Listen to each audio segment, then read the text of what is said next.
Le monarque au manteau et le secret de la joie. Il était une fois dans un royaume entouré de montagnes de sucre et de rivières de limonade. Oui, un royaume très sucré, un monarque. Il s'appelait le roi Casimir et il était connu pour deux choses, sa richesse inimaginable et son obsession pour les manteaux.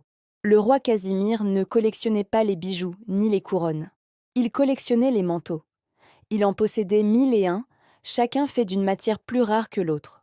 Manteau de plumes de paon, manteau de fil d'or, manteau tissé avec des rayons de lune. Il dormait même avec un petit manteau de nuit.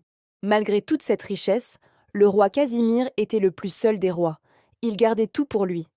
Sa phrase préférée était « Ce qui est à moi est à moi, et ce qui est à vous est aussi à moi ».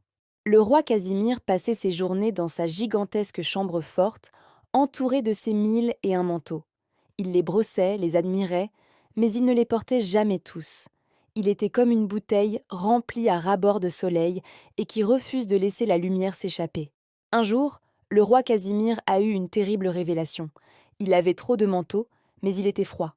Pas froid à l'extérieur, car il portait toujours 5 ou 6 manteaux. Froid à l'intérieur. Il ne ressentait aucune chaleur, aucune joie, malgré toute la richesse du monde. Il a appelé son unique conseiller, un vieux sage grincheux nommé Maître Grisel. « Grisel, a dit le roi, en grelottant sous son manteau de velours rouge. Pourquoi suis-je froid? Je suis le plus riche, et pourtant, je sens mon cœur comme un glaçon. Maître Grisel, qui portait une simple cape en laine de mouton, a soupiré. Sire, la chaleur n'est pas faite de ce que l'on porte, mais de ce que l'on partage. Le roi Casimir n'a pas compris. Il a simplement ordonné à Grisel de lui confectionner un manteau de la joie qui devait être le plus chaud de tous. Maître Grisel est allé au village. Il n'a pas cherché un grand couturier. Il a cherché la personne la plus simple et la plus joyeuse, une petite orpheline qui réparait les chaussettes et s'appelait Luluphile. Luluphile n'avait qu'une seule robe en laine et des joues rouges de rire. Grisel lui a confié la mission. Luluphile, le roi Casimir veut un manteau de la joie. Il doit être fait de la matière la plus chaude que tu puisses trouver. Luluphile a réfléchi. Elle n'avait pas d'or ni de soie de lune. Elle a eu une idée folle. Elle est allée dans le village. Elle est allée voir le boulanger, le menuisier, le fermier. Elle a demandé à chaque habitant de lui donner une petite histoire joyeuse, un rire, un compliment sincère. Le boulanger lui a donné l'odeur du pain chaud du matin. Le menuisier lui a donné le son doux du bois poncé. Les enfants lui ont donné le son de leurs pieds qui courent dans l'herbe. Luluphile n'a pas collecté des fils. Elle a collecté des moments de bonheur. Luluphile est de rentrer chez elle avec ses trésors invisibles. Elle a commencé à coudre avec sa seule petite aiguille rouillée. Elle n'a pas utilisé de tissu. Elle a utilisé la vraie laine, la vieille cape de Grisel. Chaque fois qu'elle cousait un point, elle y insérait un souvenir de rire ou une odeur de pain chaud. Elle cousait la gentillesse, la générosité et la chaleur de tout un village qui aimait se partager ses petites joies. Quand elle a terminé, le manteau de la joie était simple. Il était gris et bleu, fait de vieille laine, mais il brillait d'une chaleur douce. Elle a présenté le manteau au roi Casimir. Le roi, déçu, l'a mis. Il n'y avait pas de plumes de pont. Il n'y avait pas d'or.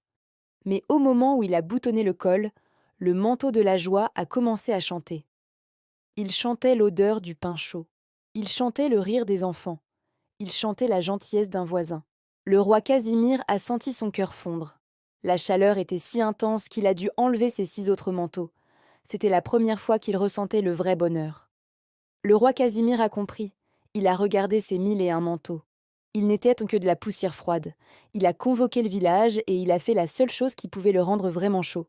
Il a donné ses manteaux. Le manteau de plumes de paon est devenu la couverture du lit de Luluphile.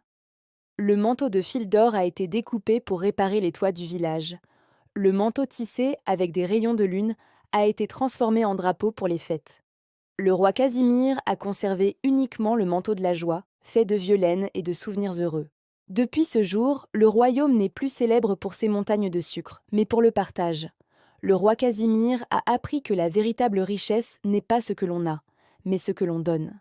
Et la vraie chaleur ne vient jamais de ce que l'on porte, mais du fait de laisser les autres vous donner leur cœur. Le roi n'a jamais eu froid de nouveau. Et si jamais vous vous sentez un peu froid ou seul, n'hésitez pas. Trouvez la petite Luluphile en vous et partagez un sourire ou un compliment avec quelqu'un. Vous verrez, Le manteau de la joie commence toujours par un petit geste.